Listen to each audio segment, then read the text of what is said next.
کے باوجود بھی میرا کاروبار تو چل رہا ہے. میں سودی کاروبار کر رہا ہوں، لوگ تو میری عزت کر رہے ہیں. مسجد کی کمیٹی کا میں صدر بھی ہوں، میں معززین شہر میں شامل بھی ہوں. لوگ مجھے جلسوں میں مہمان خصوصی بھی بلاتے ہیں. میں MP بھی منتخب ہو گیا ہوں، مجھے وزارت کا قلمدان بھی سونپ دیا گیا ہے. وہ میاں اللہ کی نظر میں ان چیزوں کی اہمیت ہی نہیں ہے. یہ چیزیں ہوتی کیا ہیں؟ وہ یہ نہیں چھینتا، وہ ہدایت چھینتا. وہ روٹی نہیں چھینتا، وہ تو نمرود کو بھی روٹی دیتا تھا. اس نے کبھی سورج کو منع نہیں کیا کہ اس کے گھر میں روشنی نہ کر. یہ حامان کا گھر ہے، یہ قارون کا گھر ہے، یہ میرے دشمنوں کا گھر ہے، اس کے گھر میں روشنی نہیں ہونی چاہیے. چاند کو کہتا ہے اپنی کرنیں بکھیر، سورج کو کہتا ہے اپنی روشنی بکھیر. جس طرح باجزید کے گھر میں روشنی ہوتی ہے، اس مکار کے گھر میں بھی ایسی روشنی ہوتی ہے. فرق نہیں پڑتا.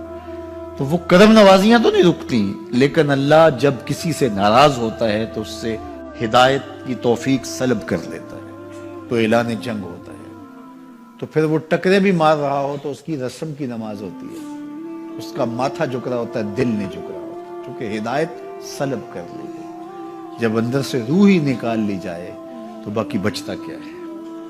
یہ بات ذہن میں رکھیے گا کہ اللہ تعالیٰ جل شانہ نے ہمیں جن کاموں سے روکا ہے، جن کاموں سے منع کیا ہے، ان کاموں کے کرنے میں ہمیں کبھی بھی بھلائی اور خیر نہیں مل سکتی. یہ ہم جب اچھی طرح سے ذہن نشین کر لیں، اگر اللہ پر ہمارا یقین اور یقیناً اس پر ہمارا ایمان ہے، تو پھر وہ امر جو اللہ کی طرف سے جن سے روک دیا گیا، تو ہم کبھی بھی ان کے قریب تک نہ جائیں. اور جن کاموں کے کرنے کا اسے حکم دیا گیا، اس کی حکمتیں نہ بھی ہمیں معلوم ہو. آج جدید سائنس تحقیقات کرتی ہے تو ہمارے سامنے آتا ہے کہ وضو کے کیا فوائد ہیں. آج ہمیں لوگ بتاتے ہیں کہ جناب آپ امامہ باندھیں گے تو سن سٹروک سے بچ جائیں گے. آج دنیا تحقیق اور جستجو کر کے نماز اور دوران خون اور جو ہے وہ نماز کی برکتیں اور کتنی بیماریوں سے نماز کے ذریعے سے بچنے کی کہانیاں سناتے ہیں. اچھی بات ہے، نماز سے صحت پہ اثر پڑتا ہے. یہ اچھی بات ہے کہ وضو سے بہت ساری بیماریوں سے نجات ملتی ہے. یہ اچھی بات ہے کہ سر پہ امامہ باندھ لے تو سن سٹروک سے بچ جاتے ہیں.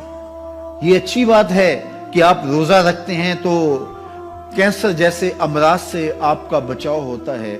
یہ اچھی بات ہے کہ فلاں عمل کرتے ہیں تو فلاں ہوتا ہے. لیکن صاحب، ہم سن سٹروک سے بچنے کے لیے امامہ نہیں باندھتے، ہم محمد عربی کی ادا کے لیے باندھتے ہیں. دوران خون کے لیے نماز نہیں پڑھتے، ہم رب کے حضور سجدہ ریزی کے لیے اس کے حضور اپنی نیاز مندیوں کا سر جھکاتے ہیں. تو حکمتیں بھی ہیں، وہ برکتیں ذیل میں آتی ہیں.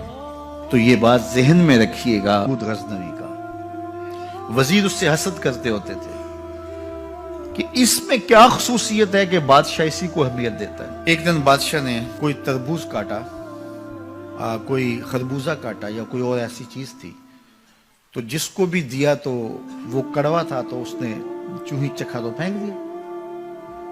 اور پھر بلایا یاس کو اور اس کو کاٹ کے اس کی پھانک دی، تو ایسے لطف سے کھانے لگا کہ جیسے اس سے لذیذ کبھی پھل زندگی میں دیکھا نہ ہو. تو سارے اندر ہنس رہے تھے، ایک دوسرے کو آنکھوں سے اشارہ کر رہے تھے، یہ دیکھو بے وقوف. تو بادشاہ رک گیا اور کہا کہ ایاز، یہ جو فروٹ تم نے کھایا ہے یہ میٹھا تھا یا کڑوا؟ کہا بادشاہ سلامت کڑوا. تو کہا پھر اتنے ذوق سے کیوں کھایا؟ کہا کہ اس ہاتھ سے میں نے میٹھی نعمتیں کھائی ہیں، آج کڑوی ملی ہے تو تھوک دوں؟ کہا ایسا نہیں ہو سکتا. تو میاں کڑوا ہو تو وہ بھی قبول کیا جائے، نفس پہ شاک ہو. کڑوی وہ چیز ہوتی ہے جو نفس پہ شاک ہوتی ہے، نفس کرنا نہیں چاہتا، لیکن اس کے باوجود تمہارا دل کہے نہیں، یہ مالک کی طرف سے ہے. سخت سردی ہے، گرمی کی شدت ہے، پانی ٹھنڈا ہے اور موسم سرد ہے، پانی گرم ہے اور موسم بھی گرم ہے، رات کا پچھلا پہر ہے، تھکے ہوئے ہیں، لیکن آپ اس کے باوجود بھی اپنے رب کے حکم کو بجا لاتے ہیں. نفس پہ شاک ہے لیکن سینے میں ٹھنڈ ہی نہیں پڑتی جب اس کے حضور سجدہ ریزی نہیں کر لیتے.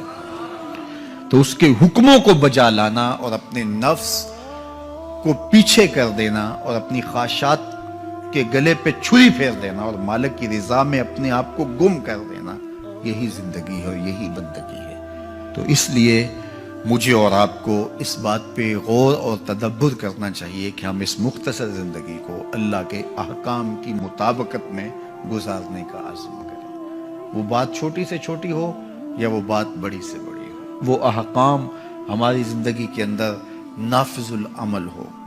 میں پھر وہ بات کہوں گا جو بار بار کہتا ہوں کہ میرے بزرگ ہم سے کہا کرتے تھے، یہ نہ ہو کہ لوگ تمہیں پوچھیں تم کون ہوتے ہو اور تمہیں بتانا پڑے کہ ہم مسلمان ہوتے ہیں۔ فرمایا کرتے تھے صاحب نہ کسی کو پوچھنا پڑے نہ تمہیں بتانا پڑے، تمہاری وضاحت، تمہارا طرز زندگی، تمہارا انداز معاشرت ایسا خوبصورت ہو، تم دور سے آ رہے ہو لوگ پہچان کے کہیں وہ دیکھو محمد عربی کا غلام آ رہا، تم شکل سے پہچانے جاؤ، تم کردار سے پہچانے جاؤ، تم وعدے سے پہچانے جاؤ۔ کتاب کا نام ہے بشر الکئیب فی لقاء الحبیب۔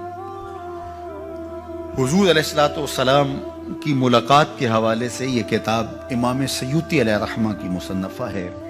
اس میں ایک واقعہ انہوں نے لکھا کہ ایک شخص قبر میں اترا اور نکیرین آئے اور انہوں نے سوال و جواب کا سلسلہ کیا، من ربوں کا، ما دینوں کا۔ اچھا، اس کی داڑھی میں چند بال سفید تھے جن کو وہ مہندی لگایا کرتا تھا۔ تو جب منکر نے کہا کہ من ربوں کا، تو نکیر نے اس کا ہاتھ پکڑ کے پیچھے کھینچتے ہوئے کہا اس سے سوال پوچھ رہا ہے، تو دیکھ نہیں رہا اس کی داڑھی میں اسلام کا نور چمک رہا ہے، اس کی داڑھی میں اسلام کا اجالا تمہیں دکھائی نہیں دے رہا؟ تو تمہاری وضع قطعی ایسی ہو کہ فرشتے بھی دیکھیں کہ یہ حضور کا غلام آ رہا ہے۔ اللہ کے ذکر سے رخ پھیر لے، اللہ کی یاد سے رخ پھیر لے، اللہ کے دین سے اعراض کرے، تو پھر خدا شناسی، قناعت، توکل اور اعمال خیر تو اس سے چھن ہی جائیں گے، اس کو خود فراموشی کے عذاب میں مبتلا کیا جاتا ہے۔ اور قرآن مجید نے ایک دوسرے مقام پہ ارشاد فرمایا وَلَا تَكُونُوا كَالَّذِينَ نَسُوا اللَّهَ فَأَنسَاهُمْ أَنفُسَهُمْ، ان لوگوں کی طرح نہ ہو جانا جنہوں نے رب کو بھلا دیا، وہ بھول گئے، اپنے رب کو بھول گئے۔ غفلت ایسی طاری ہوئی سویر سے لے کر شام تک اور شام سے سویر تک، دنیا اور دنیا ہی مقصد حیات بن گیا۔ دنیا میں آئے کس لیے تھے، مقصد کیا تھا، بھول گئے۔ میلہ دیکھنے کے لیے آئے تھے، گھر کا راستہ بھول گئے۔ اللہ اکبر۔ تو فرمایا تم ان لوگوں کی طرح نہ ہو جانا۔ پھر اللہ نے انہیں سزا کیا دی، رزق کے دروازے بند کر دیے؟ نہیں۔ ان کی سانسیں چھین لی؟ نہیں۔ سورج کو حکم دے دیا اس کے آنگن میں روشنی نہ بھیجنا؟ نہیں۔ چاند کو چاندنی بکھیرنے سے روک دیا؟ نہیں۔ آب و ہوا روک دی گئی؟ نہیں۔ انہیں کیا سزا ملی جنہوں نے رب کو بھلا دیا؟ فرمایا فَأَنسَاهُمْ أَنفُسَهُمْ، اللہ نے انہیں ان کی ذاتوں سے انہیں بے خبر کر دیا۔ جو خدا فراموش ہوئے وہ خود فراموش ہو گئے، انہیں اپنے آپ سے ہی آگاہی نہ رہی۔ اور مجھے بتاؤ، جسے یہ بھی نہ پتا ہو کہ میں کون ہوں، اپنی شناخت جو بھول جائے، اس کے پلے ہوتا کیا ہے؟ اقبال نے کہا تھا نا، اپنے من میں ڈوب کر پاجا سراغے زندگی، تو میرا نہیں بنتا تو نہ بن، اپنا تو بن۔ مجھے بتائیے 6 فٹ کا جوان ہو، قدے رانا رکھتا ہو، اس کی آنکھیں عقابی ہوں، ماتھا کشادہ ہو، رنگ چمک رہا ہو، ہونٹ گلابی ہوں، لیکن اس کی قمیص کے پیچھے گھر کا ایڈریس لکھا ہو کہ کسی کو ملے تو اس ایڈریس پہ پہنچا دے، تو آپ اس کا چہرہ دیکھ کے کہتے ہیں واہ کیا جوان رانا ہے، کیا اس کے ہونٹ گلابی ہیں، کیا نرگسی آنکھیں ہیں، کیا خوبصورت چہرہ ہے، کیا شمشاد قد ہے۔ لیکن اچانک نظر پڑی تو اس کے گھر کا ایڈریس اس کی قمیص کے پیچھے لکھا تھا۔ آپ نے کہا میں نے دور سے دیکھا، اس کا تو توازن عقلی ہی ٹھیک نہیں، یہ تو بیچارہ جو ہے وہ پاگل ہے۔ تو قد کاٹ ہونے کے باوجود گھر کا ایڈریس پیچھے لکھ دیا گیا، تو اب ہر کوئی سمجھتا ہے کہ یہ بیچارہ فہم و ادراک کے نور سے خالی ہے۔ قدے رانا پہ ترس آنے لگ جاتا ہے، اور وہ آنکھیں جن میں ڈوب جانے کو، جھیل جیسی آنکھوں میں غوطہ لگانے کو جی چاہتا تھا، تو اب ترس آنے لگ جاتا ہے کہ یہ بیچارہ تو خود فراموش ہے۔ اللہ فرماتا ہے جس نے رب کو بھلا دیا، تم یہ نہ دیکھو اس کے بنگلے کتنے ہیں، یہ نہ دیکھو اس کے پاس کوٹھیاں کتنی ہیں،